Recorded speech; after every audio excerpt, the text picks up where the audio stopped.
Reka nshuti mukundwa, kuri uyu munsi wa none twongere twishimire Imana umuremyi wacu, yongeye kwemera ko tubana muri ibi byigisho bya Bibiliya. Izina ry'Imana rihabwa icyubahiro. Iki gihembwe cya gatatu rero turi kwigira hamwe igitabo cya Mariko. Aha muri iki cyumweru dufite insanganyamatsiko igira iti ibitangaza yakoreye ahakikije ikiyaga. Aho tumaze icyumweru twiga dufite icyo kwibukwa kigira kiti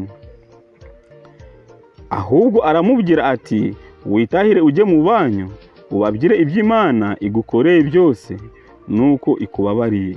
Kiboneka mu butumwa bwiza nk'uko bwanditswe na Mariko igice cya 5 umurongo wa 19. Rero kuri uyu munsi wa none tugiye kurebera hamwe ingingo y'ibindi byo kwigwa no kuzirikanwa. Ndakwinginze rero kugira ngo tujye mbere muri iki gisho cy'uyu munsi tubanze twiyambaza Imana dusenge. Turakwinginze Uwiteka Mana ishobora byose, umuremyi wacu, umuremyi w'isi n'ijuru n'ibirimo byose. Turakwinginze rero kugira ngo ubane natwe muri iki cyigisho cy'uyu munsi wa none. Turaritse Mwuka wawe wera abane natwe, abashe kudusobanurira nibyo tubasha kwiga, bityo bikorere mu bugingo bwacu.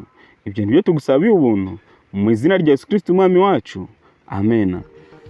Reka nshuti mukundwa iyo dusomye mu gitabo cyitwa Uwifuzwa ibihe byose cyanditswe na Ellen White, igice cya 35 na 36 kivuga ngo ceceka utuze. Kumukoraho ufite n'ikindi kivuga ngo kumukoraho ufite ukwizera.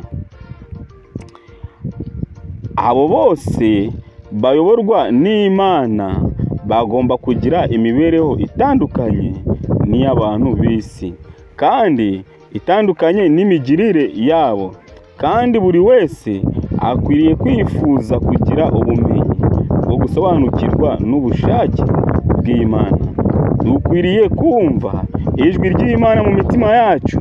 Iyo irindi jwi ryose ricecekeshejwe maze tukajya imbere y'Imana mwituze, umutima wacu ukangukira kumva ijwi ryayo. Imana iravuga iti nimworoshye mumenye ko ari njye Mana. Ni ukuri twe gusobanukirwa ko Imana ari yo Mana, twikoroshya ijwi ryacu, imitima yacu ikitegurira kumva ijwi ry'Imana. Ni ukuri irindi jwi ryose rigacecekeshwa, ahubwo tukagira ugutuza tugasobanukirwa ko Uwiteka ari yo Mana. Aho honyine niho hava ikiruhuko gitunganye. Ni ukuri mu mitima yacu dukeneye ikiruhuko gitunganye, kandi uko niko kwitegura nyakuri kw'abakorera Imana mu bikorwa bya none byihuta, ndetse no mu buzima burangwa no kwiruka hirya no hino. Umutima ubonye icyo kiruhuko wibera mu mucyo no mu mahoro. Nshuti mukundwa, ikiruhuko dukeneye ni ikiruhuko kiva kuri Kristo, ni ikiruhuko cyo gutega amatwi tukumva ijwi ry'Imana maze irindi jwi ryose rigacecekeshwa. Ahubwo ubwo nibwo tuzaba tubonye ikiruhuko kizima gikwiriye abakristo abihannye bose. Rero ubuzima bw'iyi minsi ya none ni ubuzima burangwa n'imiruho gusa.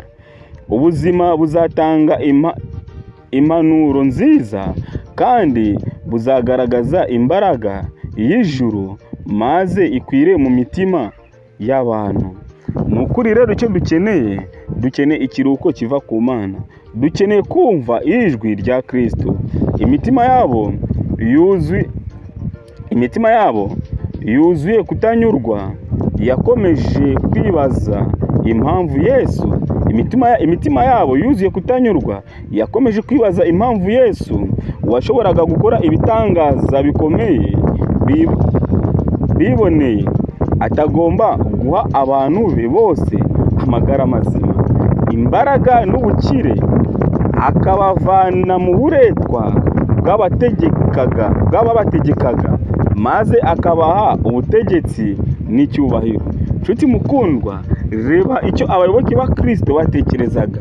Babonaga Kristo akora ibitangaza, babonaga Kristo avura abababaye, bakibwira bati kuki Kristo natwe ubwacu atakwiye kuba yadukorera ibitangaza, akaduha amagara mazima, akatuvana ndetse mu butegetsi bw'abadutegekaga, ndetse akaduha icyubahiro. Kuba yarahamyaga ko yavuye ku Mana nyamara akanga kuba umwami wa Isiraheli, byababeraga urujijo.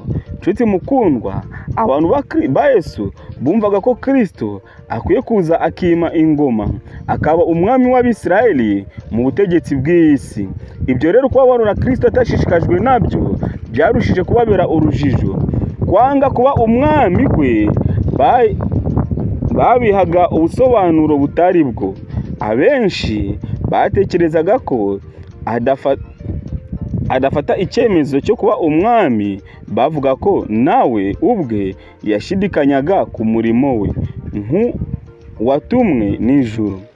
Muri ubwo buryo babibye kutizera mu mitima yabo, maze imbuto Satani yababibyemo irakura, bagira urujijo no kudasobanukirwa mu mitima yabo. Nshuti mukundwa, dukwiye kwirukana imbuto mbi Satani abiba mu mitima yacu yo kudasobanukirwa na Kristo uwo ari we. Abigishwa abayoboke ba Kristo bagize urujijo ndetse ntibasobanukirwa na Kristo uwo ari we. Kuri uyu munsi wa none ndagusabye kugira ngo inshuti yanjye mukundwa, turusheho no gusobanukirwa Kristo uwo ari we, turusheho gusobanukirwa n'umurimo wa Kristo, n'icyo Kristo yaje kumara ku isi, ndetse turusheho no kumwitegura tuzamusanganire tunezerewe, tuzabashe kwimana nawe ingoma idashira yo mu bwami bwo mu ijuru. Ndakwinginze kuri uyu munsi wa none kugira ngo wumve ijwi ry'Uwiteka ubwo riguhamagara, witabe. Nshuti mukundwa, ubwami bw'Imana rero